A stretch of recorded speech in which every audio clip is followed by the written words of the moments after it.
네, 앞서 살펴본 광화문광장 재구조화 사업과 관련해 서울시의회 김소양 시의원과 함께 좀 더 자세히 짚어보도록 하겠습니다. 안녕하십니까? 네, 안녕하십니까? 좀 전에 저희 리포트에서도 이제 그 시정 질문과 관련해서 다뤘는데 그 시정 질문에서 어떤 질문을 하셨던 거죠? 우선은 이 광화문광장 재구조화 문제와 관련해서 시민 의견이 충분히 수렴이 안 됐다라는 부분을 지적을 한 것이고요. 그리고 시민들께서 지금 광장의 외견보다는 이 광장 사용에 관한 문제, 즉 지금 시위 집회가 너무 많고 교통 체증이 너무 심한 문제, 이런 부분들을 가장 먼저 문제로 꼽고 계신데, 그런 거에 대한 대책 이전에 이 광장의 외견을 바꾸는 문제부터 서둘러서 접근하는 데에 대해서 좀 문제를 지적했습니다. 그러면 이제 기본적으로 지금 시기 관련해서 문제 제기를 하신 거고, 여론 수렴 과정이 조금 잘못됐다 이렇게 네. 지적을 하신 건데, 구체적으로 좀 짚어보도록 하죠. 여론 수렴 과정은 어떤 부분이 잘못됐다고 보시나요? 우선은 서울시가 그 시민들의 여론을 수렴하겠다고 만든 기구가 있습니다. 광화문 시민위원회라는 것을 구성을 해서 사실은 시민 의견을 수렴했다라고 하지만, 제가 서울시로부터 제출받은 그런 자료를 보면은 그 시민위원회의 그 활동도 49번이 전문가 회의였던 반면에 12번 정도만 순수 시민 참여단이 활동을 하셨고, 또 그 중에서 12번도 그 무슨 강좌라든지 뭐 대학생 서포터즈 모임이 대부분이었고, 그런 시민들의 의견을 직접적으로 듣는 그런 기회는 많지 않았다라고 보고요. 직접적인 시민들의 의견 수렴 과정이 없었다, 그런 말씀이신 거죠? 네, 그리고 또 하나의 문제는 일반 시민을 대상으로 한 기본적으로 정책 결정할 때 하게 되는 그런 여론조사도 한 번도 없었다라는 게 문제였습니다. 근데 이 광화문 포럼이라고 오랫동안 한 4년 동안 제가 진행을 한 걸로 알고 있는데, 네네. 거기서도 어느 정도 의견 수렴이 되지 않았을까요?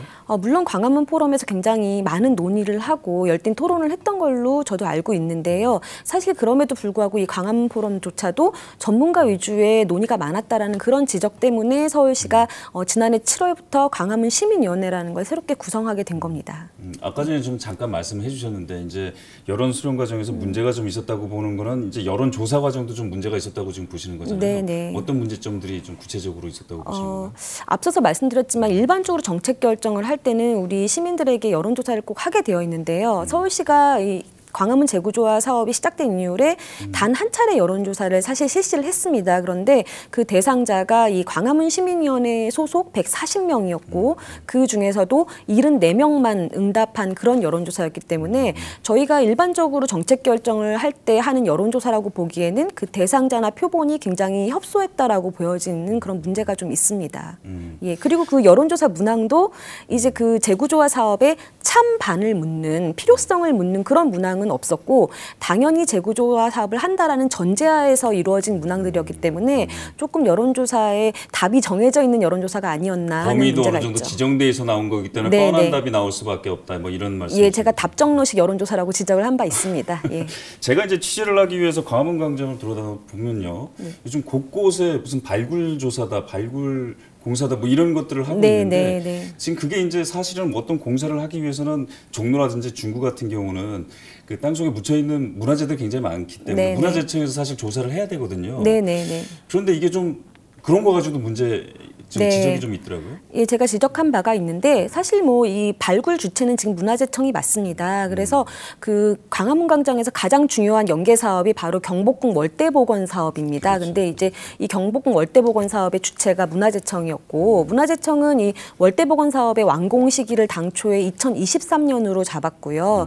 그런데 이제 서울시가 이 광화문 광장 재개장 시기와 맞추기 위해서 월대복원 완공 시기도 2021년 5월로 맞추자 이렇게 얘기를 했고, 2년이나 앞당기는 거예요? 예. 그렇기 때문에 당초에 이 복원 설계를 원래 문화재청에서 하기로 했다가 좀 난색을 표했죠. 너무 이 시기 자체가 앞당겨지고 하니까. 그래서 이런 부분들을 서울시가 직접 맡아서 하겠다라고 해서 복원 설계도 서울시가 맡아서 하고 시기도 앞당겼습니다. 그러니까 한마디로 전문가 집단은 문화재청 아닌가요?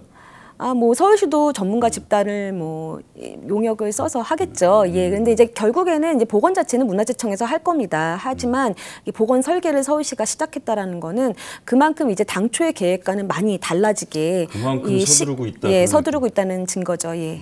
행안부의 문제도 지금 해결이 안 됐죠.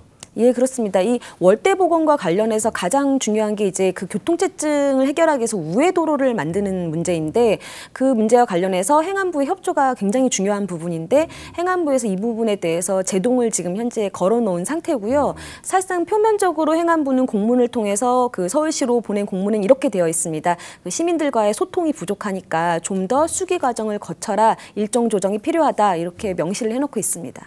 행안부에서 원래 본심은 어떤 거예요? 지금 행안부에서 그렇게 비협조적으로 나오는 이유는 뭐라고 보시는 건가요? 뭐 제가 본심은 잘 모르겠는데요.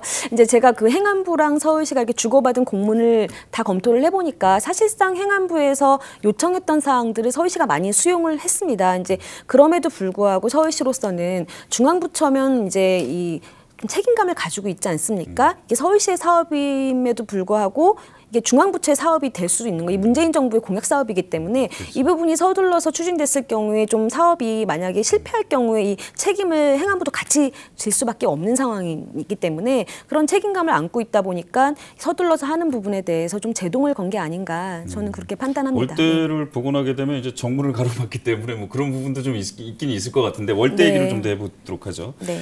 월대가 사실은 가장 이제 광화문광장 그 재구조화 사업에 있어서 가장 지적되는 사항이 굉장히 많은데 그걸로 인해서 네. 벌어지는 교통체증이라든가 이런 것도 우려들이 굉장히 많죠.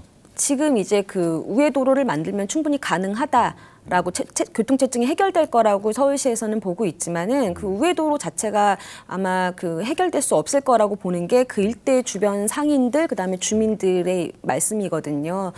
그래서 그런 부분들에 대해 서울시가 사실은 명확하게 주민들을 설득한다든지 아니면 시민들에게 교통체증이 이렇게 해결될 거라는 거를 좀 상세하게 설명을 해야 되는데 그런 부분들이 굉장히 부족했다라는 게 지금 저의 생각입니다. 예. 그리고 기본적으로 지금 이게 세종문화회관 쪽으로 붙어버리게 되면 네. 10차선이 기존 14차선이 6차선으로 줄어드는 거잖아요. 네네. 그것도 교통체증이 발생될 수밖에 없는 건데 네, 맞습니다. 좀 네. 강행하는 부분이 없지 않아 있는 것 같습니다. 네네. 그래서 이제 사실은 그 문제 굉장히 중요한데요. 그 차선이 줄어드는 만큼 교통체증이 현실화될 것이라는 게 많은 우려들이 있고요.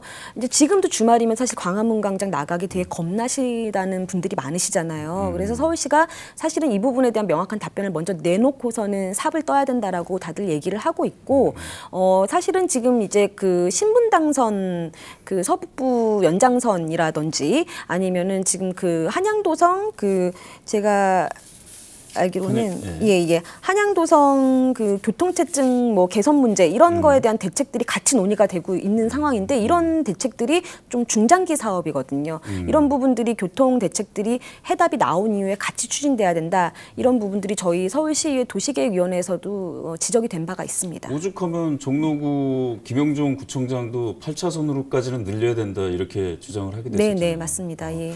근데 그런 거에 대한 어떤 그 소통이라든가 이런 것들이 좀 외견상으로 봤을 때 좀 부족해 보인다라는 생각이 계속 들긴 드네요. 네네. 그리고 이제 주민 설명회를 하긴 했는데요. 이제 그 각 동별로 종로구 동별로 이제 한 번씩 했더라고요. 또 중간에 중단되기도 했었던 걸로 제가 알고 있는데. 네. 그래서 왜냐하면 이제 일방적인 설명만을 하니까 주민들로서는 납득하기 힘든 거고 다 계획을 발표한 이후에 와서 설명하는 것이 무슨 뭐 정당성이 있냐 이렇게 또 말씀을 하십니다. 예. 지금 어쨌든 서울시는 강행할 것으로 보입니다. 네네. 좀 보완해야 될 부분이 어떤 부분이라고 생각하세요? 제가 이제 그 지난 화요일 날 시정 질문을 하면서 이런 두 가지 제안을 드렸습니다. 박 시장님께. 우선은 이 재구조화 사업 이전에 시민들이 우려하시는 부분, 교통체증이라든지 아니면은 집회 시위가 광장의 크기가 넓어지는 만큼 많이 발생할 거라는 그런 우려를 불식시키기 위해서 이 부분에 대한 대책을 먼저 내놔라. 먼저 광장 사용과 제도 개선에 대한 부분을 청사진을 제시한 이후에 공사를 시작해야 된다고 제안을 드렸고, 두 번째는 그 시민 의견 수렴 부분을 이 공론화 위원회라는 거를 그 문재인 정부 들어와서 뭐 주요한 정책에서 활용한 사례가 있었는데요. 이 공론화위원회를 좀 폭넓고 다양한 시민이 충분하게 참여할 수 있도록 해서 공론화위원회에서 이 사업의 찬반을 포함해서 논의를 하고 거기서 나온 결과를 서울시가 수용해라 이렇게 두 가지 제안을 드렸는데 뭐 이 제안에 대해서 아직 답변은 없었습니다만 답변이 오는 대로 저도 시민들께 공개를 할 예정입니다. 네. 밥을 좀 급하게 먹으면 체하거든요. 네. 옆에서 체하지 않도록 옆에서 잘 지켜봐 주시기 바랍니다. 저도 취재 기자로서 옆에서 계속해서 지켜보도록 하겠습니다. 네, 노력하겠습니다. 오늘 말씀 감사합니다. 감사합니다.